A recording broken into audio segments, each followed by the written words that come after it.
এই জন্য বাপ আপনাদেরকেও বলি, আপনাদের যেই সমস্ত ছেলে এক ওয়াক্ত নামাজ পড়ে না, এ আপনার সন্তান হওয়ার অযোগ্য, এই অপদার্থকে আপনি সন্তান পরিচয় দিয়েন। ওই আপনার সন্তান না, ও আপনার সন্তান, ও ছোটখাটো গাদ্দার না। তে চারিদিকে ইসলামের পরিবেশ, এরপরও হেতে এত কম বয়স, মাত্র 16 বছর, কিন্তু বেয়াদব, এত বড় বেয়াদব, 16 বছর বয়সেই মাত্র আল্লাহকে কোনো 2 পয়সার পাত্তা দেন। এই গাদ্দার তো 40 বছর বয়সে দাজ্জাল হয়ে যাবে।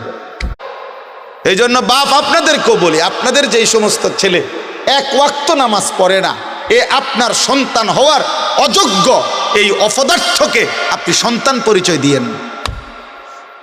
ওই আপনার সন্তান না, ও আপনার সন্তান, ও ছোটখাটো গাদ্দার না। তে চারিদিকে ইসলামের পরিবেশ, এরপরও হেতে এত কম বয়স, মাত্র 16 বছর, কিন্তু বেয়াদব, এত বড় বেয়াদব, 16 বছর বয়সেই মাত্র আল্লাহকে কোনো 2 পয়সার পাত্তা দেন। এই গাদ্দার তো 40 বছর বয়সে দাজ্জাল হয়ে যাবে।